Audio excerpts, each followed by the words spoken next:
Now, a former president of Brazil, Luiz Inácio Lula da Silva, or Lula, once convicted of corruption and now cleared to run again for office, is back. He spoke earlier today with our Amna Nawaz. President Lula, welcome back to the NewsHour, and thank you for making the time. President Lula, since last we spoke almost exactly a year ago, of course, as you know, the pandemic has gotten much worse in Brazil. More than 425,000 people killed so far from the virus. My understanding is so far about 47 million vaccine doses have already been distributed. We know just this week, President Bolsonaro said $1 billion of additional funds will go to the inoculation effort. Given where you are right now, what would you be doing if you were in charge? What more would you be doing right now to address the pandemic in Brazil? Amna, the problem of the pandemic in Brazil and in the U.S., when Trump was president of the United States, the pandemic was dealt with a lack of responsibility and a lot of contempt, as Trump, as Bolsonaro, didn't have respect for the life of the people. We did not discuss science. We did not create a protocol. We did not gather the experts. The scientists in Brazil were sinking with a president that lacked responsibility, and now he's trying to catch up to the losses and damage. Given where the country is right now, what specific steps do you think should also be taking place right now? What more could be done to address the pandemic right now? We have to guarantee all the facts that are necessary to vaccinate all the people in Brazil, to continue with the policy of social distancing, and to avoid big crowds as much as we can. We have to create proper conditions for emergency aid to people, so those that are unemployed can still eat. And we have to guarantee a special credit so that people can continue to work in their small and medium-sized businesses. That is to say, we have to do what Biden did already in the U.S. in his last statement about the economy.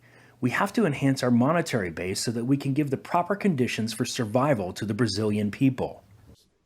President Lula, on the vaccine front, what more do you want to see from other world leaders like President Biden? You gave a recent interview and said that everyone in the world is thinking for themselves right now. What other specific actions do you want to see from President Biden and other leaders when it comes to helping countries like Brazil?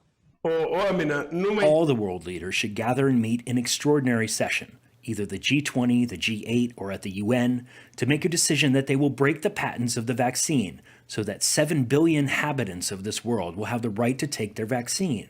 And this is the first thing that I would urge world leaders. The second is that we need to start to discuss a new world governance. That is to say, it is already proved that with the pandemic crisis as it came, the countries were not ready and each tried to find an individual solution. There's no individual way out of this crisis. We have to make decisions that will reach all the countries in the world. There has been some comparison between the way President Biden, the U.S., other world leaders rushed to help India, which is also struggling mightily with the virus, and the way that there's been a much more muted response to helping Brazil. Do you think that Brazil has been treated differently because Bolsonaro is in charge? Well, why should I believe that the president was not incriminated himself? There's no other president criminalizing Brazil or discriminating against Brazil. No, actually what happened is that our president made the decision to become a rogue leader. He doesn't talk to anybody. No one wants to talk to him. We became a rogue country. So Brazil isolated itself. No president ignored Brazil. I believe that the rich countries, those that participate in the G20, which Brazil is part of, the countries that participate in the G8, they have to take responsibility. The richest countries in the world have to help the poorest countries in the world to get the vaccine. President Lula, let me ask you about Bolsonaro and his time in office. He will be up for re-election in the fall of 2022. A recent poll showing you and him in a head-to-head match had you ahead by well into double digits.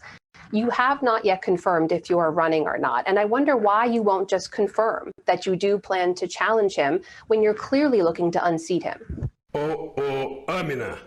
Amna, last night a public opinion poll came out that showed me winning. I get 20% more votes than he does at the public opinion poll. But I can't be concerned with those polls now because in the moment, the pandemic is still a security issue in Brazil. And now we're coming to wintertime. And maybe we'll get another wave. I hope we won't. I ask God that it won't come back again, as strong. But we have to take care of the people, not of elections. And when it comes time to discuss elections, we'll discuss elections. And so that's why the pandemic is our main priority now. But let me ask you this. What would keep you from running against him? What could happen between now and next fall? Do you think that there's a better candidate to challenge Bolsonaro? What I can say to you, Amna, is that I was not the candidate in 2018 because they created a judicial farce. There's no judicial case against me now, and so now I can run for the presidency. Now, if in this moment I make the decision that I'll run, if my party, my allies agree that I would have 100% health, if I'm healthy 100%, then I could run. I could be a candidate. But when October comes of next year, 2022, I'll be 1 year younger than Joe Biden when he won the elections in the U.S. So I'm ready to be a candidate next year. Let me ask you about that polarization then, because this is how one analyst put your challenge ahead. He said, quote, Lula's current strategy appears not entirely unlike that of U.S. President Joe Biden, who projected himself as a centrist elder statesman to unite the country after a period of destructive polarization. Do you see yourself in that role? I was very humbled when I saw Joe Biden's statement about the economic plan that he has, that the amount of money he's going to invest for healthcare to help the poor people in the U.S. And so I was very happy with Biden's speech. I was very happy with his announcement. I was very happy to know that his representatives for the Amazon rainforest came to discuss with the Brazilian people here. And so sincerely, I believe that Biden is doing a good job for the U.S. I believe that he has to open a little bit more, though, towards Latin America and South America, because U.S. presidents, they forget about Latin America. And in the past, they were much more concerned with Russia, and then they were much more concerned with the terrorists, and now they're much more concerned with China. It's necessary to remind and record there are more people than China and Russia in the world, and that there's a lot of people that are not terrorists. The U.S. has to learn that the good international policy is built on the basis of partnership. The U.S. has to be a partner of their allies to help. Oh, poor countries could grow. Economically speaking, the more the poor countries grow economically, the better they will be for the U.S. because the U.S. will grow, China will grow, Germany will grow. It's necessary to share the wealth. President Lula, as you mentioned, you are 75 years old. If you were to run for office next year, you would be 76. You have had several years in office already. What would be your message to Brazilians who say that Brazil is now in need of a fresh start? Amna, I was president already, and I have the awareness that when I was in the presidency, we may have had the largest social inclusion policy that Brazil has ever had.